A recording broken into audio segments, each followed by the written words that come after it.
Deus vai falar com você e comigo, porque a palavra dele é muito poderosa e alcança a todos. Amém? Abre comigo no livro de Jó. Livro de Jó. Capítulo 1. É interessante como nós sempre tendemos, na hora de falar sobre Jó, a gente se lembra do sofrimento de Jó, né? 40 anos passando por uma luta grande. Mas Deus me colocou no coração para ministrar essa palavra aqui a respeito, não do sofrimento de Jó, mas a respeito da integridade de Jó. Amém? Porque eu creio que também é um ensinamento para a gente. Jó 1, versículo 1.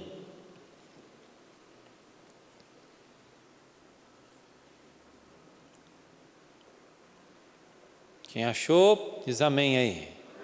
Glória a Deus, vocês estão bom de Bíblia. Havia um homem na terra de Uz, cujo nome era Jó, homem íntegro e reto, temente a Deus e que se desviava do mal. Então aqui a gente já começa a enxergar qual era o caráter de Jó. Jó, a palavra de Deus começa apresentando assim: existia um homem, o nome dele era Jó, e ele tinha algumas qualidades de caráter. O que era? Como fala aí? Ele era íntegro, reto, temente a Deus e que se desviava do mal. Só esse versículo aqui já é lição para todos nós, para mim e para você. São atributos de um verdadeiro homem, de uma verdadeira mulher de Deus: retidão, integridade, temor e se desviar do mal. 4 qualidades que aquele homem possuía. Integridade. Jó era um homem íntegro. A gente costuma lidar com essa palavra integridade quando a gente fala a respeito de alimentos, não é? Um arroz integral, né? Não é assim que a gente fala? Macarrão integral. Quando a gente fala que é integral, o que significa? Já parou para pensar? De forma assim, resumida, um alimento que ele é integral é aquele ao qual, durante o seu processo de manejo para até chegar na nossa mesa, ele não perdeu as suas propriedades nutricionais. Amém? Porque os alimentos que a gente consome no dia a dia passam por vários processos industrializados. E durante esses processos, para deixar o pão mais bonitinho, o arroz mais branquinho, o açúcar mais fininho, tudo isso vai deteriorando a qualidade daquele alimento, não é assim? E ele então vai perdendo a sua propriedade. Hoje, quando a gente vai e compra aquele suco de caixinha, e você lê lá, tem 1% de suco, o resto tudo é veneno, não é assim? Um suco chega a ser uma propaganda enganosa, porque me oferece um suco de uva, no qual tem 1% de suco de uva. Então esse alimento não é integral, porque ele perdeu tudo que ele tinha de qualidade. E sobrou o bagaço e fizeram um suco para a gente tomar. E a gente vai lá e compra e toma. Até que a gente decide, não, eu quero ter uma vida mais saudável, então a gente compra aquele suco de uva integral, né? Que é aquele que até é difícil dele sair da garrafa de tão grosso. Esse primeiro só tem fruta, não tem mais nada, e você percebe a diferença. Então sim, você está sendo beneficiado pelas vitaminas que aquele alimento pode oferecer. Amém? E Jó era um homem íntegro. Eu e você temos que ser pessoas íntegras. E essa palavra está falando com todos nós. Comigo também. Integridade não é fácil. Integridade requer muita coragem e muita disciplina. Deus, através do Espírito Santo, tem um trabalhão para nos tornar pessoas de acordo com a sua vontade, né? Você hoje, eu creio que Deus já iniciou uma obra na sua vida e você já é melhor do que você era. Sim ou não? Sem falsa modéstia e sem nenhum tipo de orgulho. Tem que ser assim, meu irmão. Se você não melhorou nada, alguma coisa está errada no seu processo de conversão. Nós, às vezes, a muito custo, conseguimos nos tornar uma pessoa melhor. Mas diante das circunstâncias, diante das adversidades, diante dos problemas, na hora da pressão, na hora da dificuldade, ali, né, que você está sendo pressionado, será que nós correspondemos com integridade? Ou nós deixamos todos os princípios de Deus vazar pelas nossas mãos e sobra só 1% de suco do Espírito Santo na nossa vida? Jó era um homem íntegro, mas ele não era só íntegro, ele também era reto, retidão, não se desviava, andava no caminho que se dispôs a trilhar. Não era um homem de duplo ânimo, não era um homem que decidia e não fazia, não era um homem que falava que ia e não ia, ele era um homem de palavra, era um homem reto. É o princípio que a humanidade está perdendo, que os antigos tinham, né? Lembra aquela história que não precisava de contrato, era no fio do bigode que se fechava um negócio. Se a pessoa falava que ela iria fazer aquilo, você tinha certeza que iria fazer aquilo, porque havia retidão. E isso tem se perdido. Hoje mesmo com contrato, com testemunha, ainda as coisas não dão certo, as pessoas não cumprem com suas palavras. Não é assim? Mas nós temos que ser um povo diferente. Retidão. Eu tenho que zelar pela retidão na minha vida. E você também. Essa palavra Deus está falando aqui porque eu creio que são princípios que sempre nós temos que passar em revista na nossa vida cristã. Amém?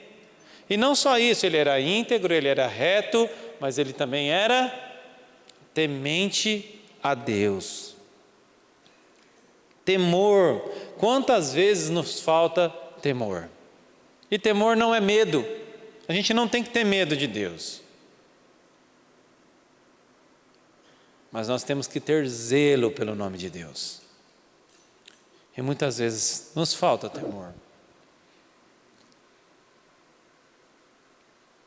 Jó não. Jó era um homem que temia a Deus.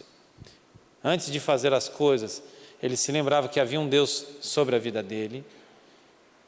Ele policiava a sua conduta porque ele temia a Deus. Ele policiava as suas palavras porque ele temia a Deus. E quantas vezes nos falta temor, meu irmão? Lidamos com as coisas de Deus de uma maneira sem temor, agimos no nosso dia sem temor. Muitas vezes soltamos palavras sem temor a Deus. Temos que ter temor na nossa vida. Crente de verdade é um crente que teme a Deus. E não só isso, ele ainda se afastava do mal. E a palavra fala isso também, que nós devemos nos afastar da aparência do mal. Meu irmão, sabe aquela história que o inimigo às vezes lança no nosso coração? Ah, mas não tem nada a ver. Pode sim. Não tem nada a ver ir naquele lugar, não tem nada a ver assistir esse programa, não tem nada a ver falar dessa maneira. Meu irmão, nós temos que fugir do mal. Não é ficar ali, sabe, na beira do abismo para sentir a brisa. Se afaste do mal. Não precisa ficar flertando com o mal. É para se afastar do mal. E quantas vezes o Espírito Santo nos mostra, aí existe mal, aí não é legal, e a gente fica ali insistindo, achando que a gente é um super homem, uma super mulher e que vai resistir, e a gente não vê que aquilo ali é um laço que o inimigo está querendo colocar para nos prender. E o Espírito Santo dando aquele sinal de alerta, fuja do mal, e a gente ali teimando. Jó não, era um homem que se afastava do mal. Jó era um homem que vivia de uma forma digna, dignidade. Amém? E então, a gente olha para esse homem, e o texto continua no versículo 2. Nasceram-lhe 7 filhos e 3 filhas. Possuía 7.000 ovelhas, 3.000 camelos, 500 juntas de boi e 500 jumentas. Era também muito numeroso o pessoal ao seu serviço, de maneira que este homem era o mais rico. Tem umas versões que falam que ele era o maior de todo o Oriente. E aí então a gente vê, se começasse pelo versículo 2, talvez a gente achasse que Jó recebeu tudo de herança, ganhou na Mega Sena, né? Ou fez alguma coisa ilícita para ganhar toda essa riqueza, mas não. Jó vivia essa prosperidade na vida dele, porque existe o versículo 1 na Bíblia. E tem muito crente que quer viver a prosperidade do Senhor. Eu quero viver a prosperidade do Senhor, você também. Mas a gente não pode se esquecer das qualidades que o Senhor nos pede. Todo mundo quer as bênçãos de Deus, mas nem todos querem o Deus da bênção. Essa é uma grande verdade. Todo mundo quer receber a palavra de Malaquias 3:10, né? Todo mundo quer viver feliz nessa terra. A gente pega o texto lá, tudo posso naquele que me fortalece, e nós nos esquecemos que tem um preço a ser pago, de dignidade, integridade, temor a Deus, se afastar do mal. E fala que aqui que Jó não era só rico não, gente, ele era o mais rico. Você conhece uma pessoa rica? Pensa aí. Pensa aquela pessoa que tem dinheiro mesmo. Jó era esse tipo de gente. Rica. Muito rica. Não só muito rica, era o mais rico. Você está entendendo? Mesmo aquele homem poderoso, cheio do dinheiro, gente, Jó, se quisesse, comprava o carro do ano, que gente rica é assim, né? Jó, se quisesse, comprava mais uma casa. Jó, comia na mesa de Jó, eu imagino que havia o melhor. Mas esse homem tão poderoso, tão cheio de dinheiro, tão abastado, não havia abandonado os princípios de Deus na vida dele. Ele não negociou o relacionamento que ele tinha com Deus por conta das riquezas que ele possuía.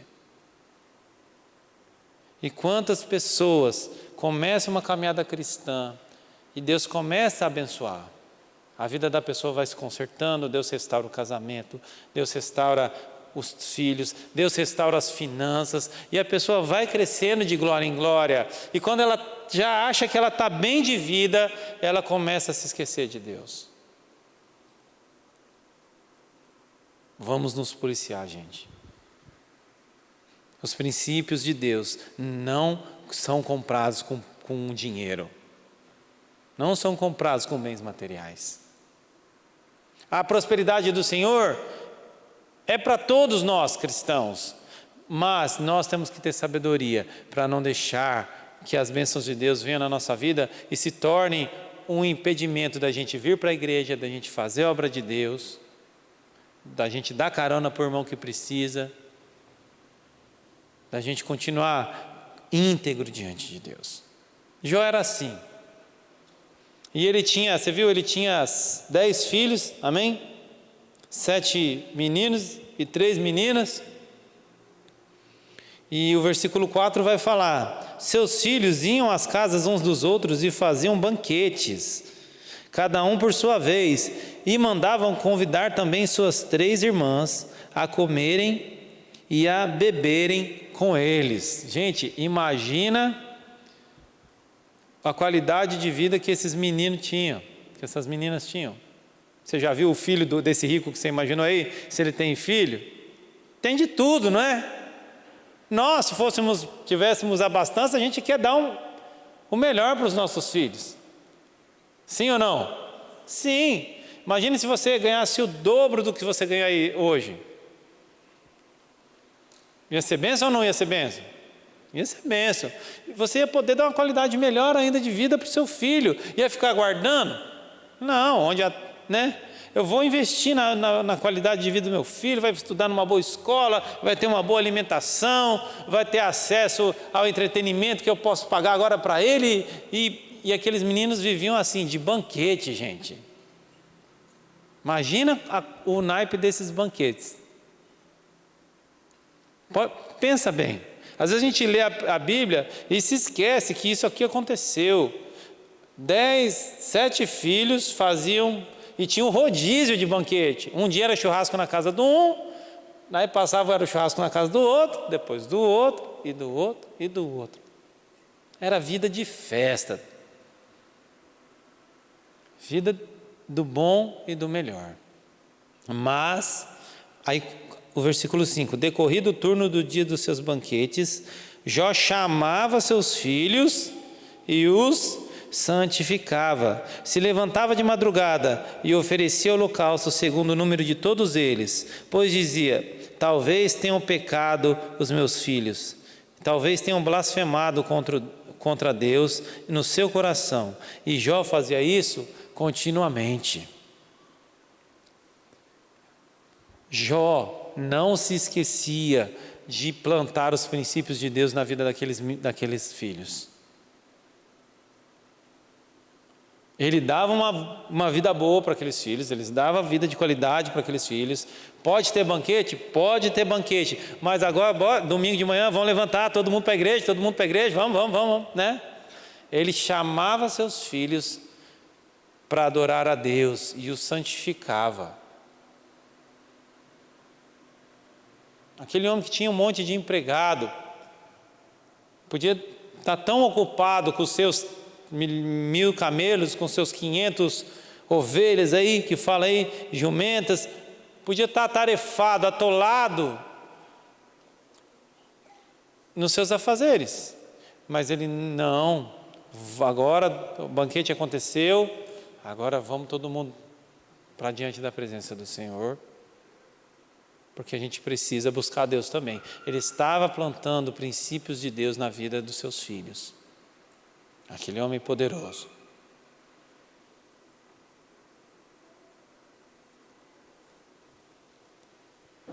E é legal que ele fala, esses meninos devem ter aprontado alguma coisa nesses banquetes. Então nós vamos ter que orar, vai aqui, vamos pedir perdão para Deus. Mas pai, eu imagino, né? Mas pai, não precisa, não, todo mundo de joelho, vamos orar. Vamos apresentar uma oferta diante de Deus. Porque Jó pensava assim, sabia que eles eram jovens, né?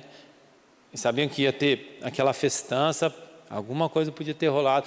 Como a gente que é pai, a gente fica com a pulga atrás da orelha com o filho, quando ele fala, pai, eu quero ir em tal lugar, você não fica, não dá aquele alerta do Espírito Santo em você que é pai, mas onde você vai? Não, vai em tal lugar, ah, mas vai com quem? Né? Que horas que você vai voltar? Aí você pega no ar algumas coisas, você fala, não vai não, não vai, que lá não é legal não. E Jó olhava para os seus filhos e conhecia cada um. Ele sabia cada um ali.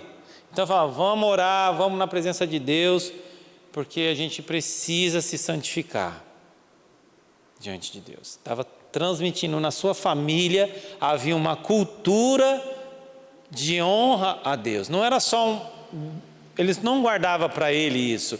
Ele era rico, ele era próspero, ele era um homem íntegro, tinha dignidade, mas na família dele, aqueles filhos podiam saber, terminando o rodízio do churrasco, a gente já sabe que a gente vai ter que ir com o pai para a igreja.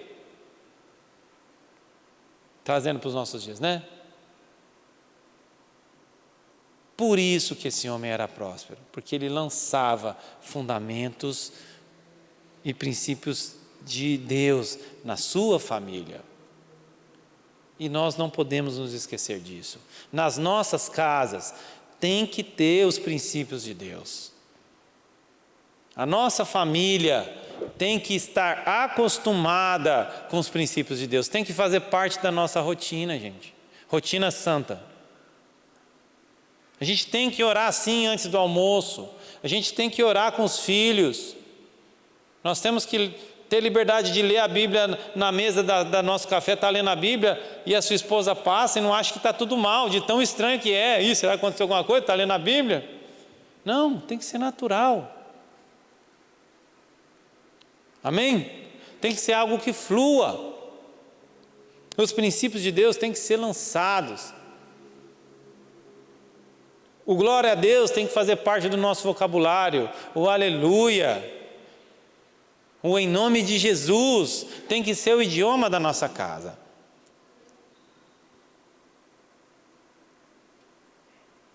A gente aceita na nossa vida tantas coisas e às vezes a gente se esquece do mais importante. Não é verdade? É incrível como a gente deixa entrar na nossa casa um aparelho tecnológico novo, né? É o celular, é a TV Smart e agora tantas tecnologias que vêm, né? E a gente aceita. A gente aceita também, aí junto com essas tecnologias vem as palavras novas, né? Do nosso vocabulário, a gente aceita, que vai mudando, né? Até chega quando você pega os mais novos conversando, às vezes fala uma gíria nova que você não sabe. Mas existe um idioma que não sai de moda, que é o idioma do céu. E ele tem que ser praticado dentro da nossa casa.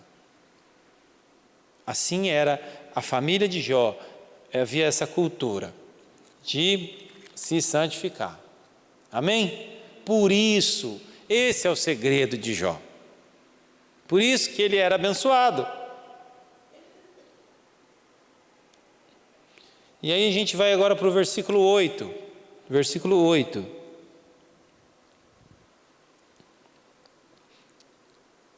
E aí a gente, para resumir, né? Aí, então Satanás aparece diante de Deus e começa a falar, né? Ter uma conversa com Deus.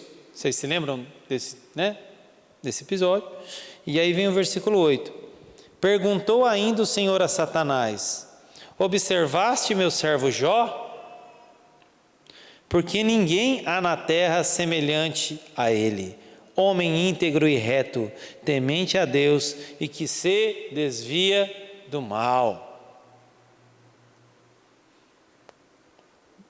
Gente, eu vejo Deus com brilho no olho falando a respeito de Jó, com orgulho falando a respeito de Jó. Quando Deus, diante de Satanás, quis usar alguém como exemplo, ele fala: deixa eu te falar, você já viu Jó? Você conhece o Jó, o meu servo? Você precisa ver. Sabe quando você fala bem de alguém? Quando você vai falar bem de alguém, e aí você então escolhe os melhores elogios para falar bem daquela pessoa. Deus fez isso com Jó. Normalmente é o contrário, nós falamos bem de Deus, não é? Nós engrandecemos o nome de Deus. Mas aqui, Deus vai ter uma conversa, Satanás se apresenta diante dele e ele fala: deixa eu te contar um negócio, uma novidade aí, quero te apresentar um homem aí. O nome dele é Jó. E aí, nesse versículo aqui, as palavras do próprio Deus, que ele era homem íntegro, reto, temente a Deus e se afastava do mal. No versículo 1, é o autor do livro de Jó falando a respeito de Jó. Mas nesse versículo 8 é o próprio Deus. Então Jó era reconhecido diante dos homens e ele era reconhecido diante de Deus.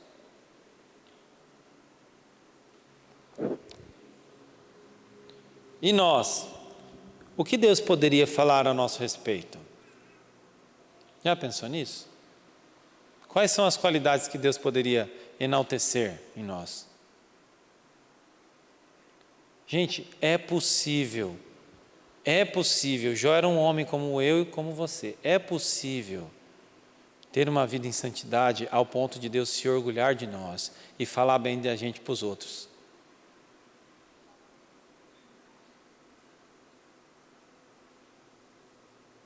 Jó não era perfeito, ele era um homem. Todo homem peca. Mas Jó buscava a Deus. E eu e você? Se Jó conseguiu, nós também temos que tentar. Tem que ser a nossa meta. Quero um outro exemplo, Salomão, quando Deus se apresenta a Salomão pela primeira vez e fala: Salomão, agora você será rei. Eu amo muito seu pai. Eu prometi a ele que o reinado dele seria permanente. Então agora é a sua vez, Salomão. Assim como eu fui com seu pai, eu vou ser com você e eu vou te abençoar. Pode pedir o que você quiser que eu vou te dar. E a palavra de Deus fala o quê? Que Salomão escolhe o que ele pede para Deus? Sabedoria. Interessante, né, o que ele pediu. E a palavra também é interessante porque fala que Deus se surpreendeu com a escolha de Salomão. É possível surpreender a Deus. Já pensou Deus olhando para você e para mim e se surpreender com um ato de busca, com um ato de adoração, com um ato de integridade, com um ato de se afastar do mal, com um ato de retidão, igual Jó era? A nossa meta de adoração tem que ser essa. Hoje eu quero surpreender a Deus. Hoje eu quero fazer algo para Ele que não faz parte do protocolo meu, não faz parte do meu caráter ainda. Eu não faço isso, mas hoje eu vou fazer para Deus, porque eu quero pegar Ele de surpresa. Hoje Deus, hoje o Senhor vai se orgulhar de mim. Essa tem que ser a nossa meta como cristão. Não é fácil, porque nós convivemos com as nossas personalidades, com as nossas falhas de caráter. A gente vive num mundo onde a gente é tentado. Mas se Jó conseguiu, a gente tem que também conseguir, irmãos. Essa palavra não está aqui à toa. E aí a palavra de Deus continua, 9. Então respondeu Satanás ao Senhor: porventura Jó teme a Deus debalde, né? Será que Jó teme a Deus à toa? Acaso não o cercastes? Concebe a ele e a sua família e a tudo quanto tem? Não abençoastes a obra das suas mãos e os seus bens se multiplicaram na terra? E aí Satanás fala: mas também o Senhor protege ele, o Senhor abençoa ele, o Senhor colocou uma cerca em volta dele. Aí tem uma versão que fala isso, né, o versículo 10, cercaste as suas bens, a sua propriedade. E Deus fez isso mesmo. Gente, olha que tremendo, quando você é íntegro, quando você é reto, quando você se afasta do mal, quando você lança os princípios de Deus dentro da sua casa, como Jó fazia com seus filhos, Deus coloca uma cerca em volta da gente. E o inimigo não pode chegar na gente. Para que existe um muro? Para que existe uma cerca? Para trazer segurança e privacidade, não é? Deus pode colocar uma cerca em volta de você, o inimigo não pode te tocar, meu irmão. Essa palavra aqui nos dá esse entendimento. Por isso que Jó prosperava, porque o que ele empreendia dava certo, o que Jó punha a mão prosperava, porque não tinha o inimigo para atrapalhar, porque o inimigo estava do lado de fora do muro. E esse é o segredo para a prosperidade de Deus. Se a gente tem Deus cercando a horta, ninguém rouba a horta. Se Deus coloca uma cerca em volta da sua vida, em volta da minha vida, ninguém pode nos tocar. Mas como que Jó comprou essa cerca? Onde ele achou isso para instalar em volta dele? Onde ele achou esse guarda-chuva para se proteger? Meu irmão, através da conduta de caráter dele. E é isso que nós temos que entender, à medida que a gente vai se santificando, à medida que a gente vai tentando lançar os fundamentos de Deus na nossa vida, Deus vai cercando a nossa vida com as bênçãos dele, naturalmente. Por isso que a palavra fala que as bênçãos do Senhor nos perseguirão e nos alcançarão. Você não precisa ficar correndo atrás de bênção, porque elas te alcançam. Você imagina, vamos tentar ter uma visão espiritual disso. Você andando na rua, e no mundo espiritual existe uma batalha que acontece entre o bem e o mal, entre as forças de Deus e as forças de Satanás, e o inimigo tentando chegar na sua vida, e sabe Deus colocando os anjos dele ao seu redor, igual aquele segurança de pessoa famosa, e a pessoa andando e ninguém toca. Isso é para você e para mim. O anjo do Senhor acampa-se ao redor daqueles que o temem e os livra. E isso acontecia na vida de Jó. Esse era o segredo daquele homem. E Deus não só colocava uma cerca, como fala no versículo 10, mas também Deus abençoava a obra e os bens, as obras das mãos de Jó, e os bens se multiplicavam. Gente, Deus ainda jogava presente por cima do muro. Deus colocava a cerca e derramava as bênçãos ali dentro daquela cerca. É igual o povo de Israel no Egito. As pragas do Egito iam sobre toda a terra do Egito, menos no bairro onde o povo de Israel morava. Sabia disso? Todas aquelas pragas que Deus mandava, onde o povo de Israel morava, porque o Egito isolou eles, não deixou eles se dispersarem na terra. Eles ficaram numa região que chamava Gósen. Ficava tudo ali, não, vocês vão morar tudo junto aí, amontoado aí. É a comunidade, vão morar na comunidade. E deixou eles lá. Foi melhor para Deus, porque Deus pôde açoitar o Egito e proteger os filhos dele, porque tinha uma cerca em volta do povo de Israel. Está entendendo? São duas coisas distintas. Uma coisa é Deus colocar uma proteção, mas Deus não só faz isso. Além de te proteger do mal, Ele te abençoa, Ele me abençoa. Isso é tremendo. A gente não merece nada disso, meu irmão. É pela graça que nós somos salvos. Aleluia!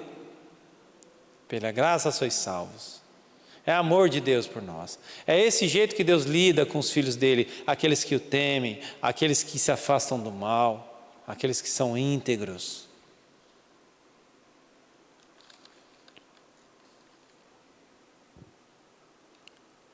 E os rebanhos dele se espalhavam pela terra, né? Aí como fala, os seus bens se multiplicam pela terra.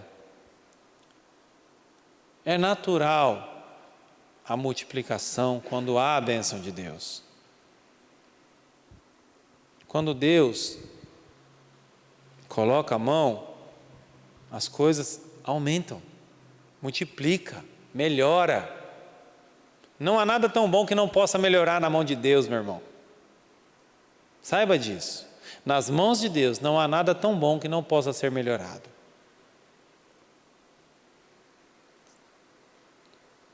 Então, o fruto daquela cerca que Deus colocava em volta de Jó e das bênçãos que Deus derramava sobre a vida de Jó era o quê? Multiplicação. Não era subtração, não era adição, era multiplicação. A multiplicação potencializa o negócio, meu irmão. Né? Lembra das aulinhas de matemática?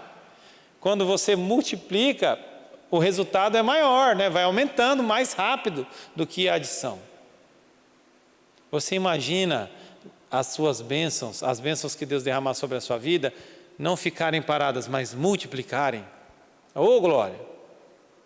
É igual aquele, como que é aquele negócio que faz iogurte lá, me esqueci o nome, que cultiva, kefir, é isso? Não sei. Você põe lá no negócio, daqui a pouco rendeu mais, aí você dá para os outros. Você tem tanto, você dá para os outros, né? Aí mais ainda, aí você dá para o quê? Aí você começa a procurar a gente para dar, porque está multiplicando demais.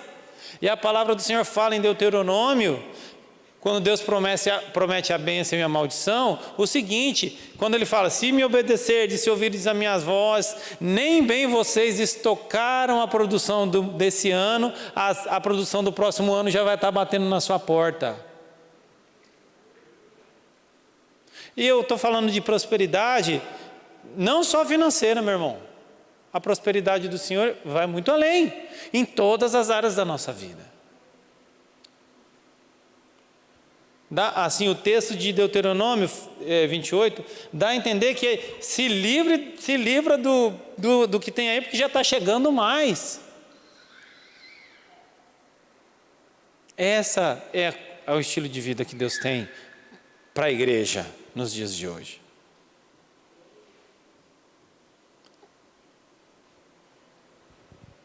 É isso que Deus tem para você e para mim. Aí a gente para e fala, quem não quer esse tipo de vida? Quem não quer viver isso? Todos nós. Mas vamos voltar para o versículo 1 agora, para a gente concluir. Queria chamar o Ministério de Louvor, para a gente concluir. Olha o que, depois de tudo isso, de todas essas bênçãos, de todas essas promessas, deu água na boca, não deu água na boca? Eu quero isso para mim. Havia um homem, deixa eu te contar um caos. Havia um homem, o nome dele era Jó. Esse homem que era rico, que Deus colocava uma cerca em volta dele, que Deus jogava presente por cima do muro para ele, que Deus abençoava a vida dele. Sabe que jeito que ele era? Havia um homem na terra de Uz, cujo nome era Jó, íntegro, reto, temente a Deus e se afastava do mal. É essa a palavra que Deus quer lançar no nosso coração essa noite, que a gente tem que levar para casa. Integridade, retidão, temor e se afastar do mal. Isso que eu tenho que tentar praticar na minha vida. E quantas vezes nós falhamos nesses quesitos, meu irmão? Eu falho, você falha. Mas glória a Deus, porque Deus me trouxe aqui, Deus te trouxe aqui para falar comigo e com você. Eu sei, tenho certeza, porque a palavra de Deus fala isso, que se nós ouvirmos a sua voz, Deus vai derramar do bom tesouro sobre nós. Eu creio mesmo que Deus tem uma unção de prosperidade para a sua vida. E essa palavra não volta vazia. Deus quer liberar prosperidade sobre a sua vida. Você não entendeu? Deus quer liberar prosperidade sobre a sua vida, sobre a sua casa, sobre a minha casa. Existe uma unção aqui nesse lugar de prosperidade, mas é preciso que haja integridade, é preciso que haja temor, retidão e desvio do mal.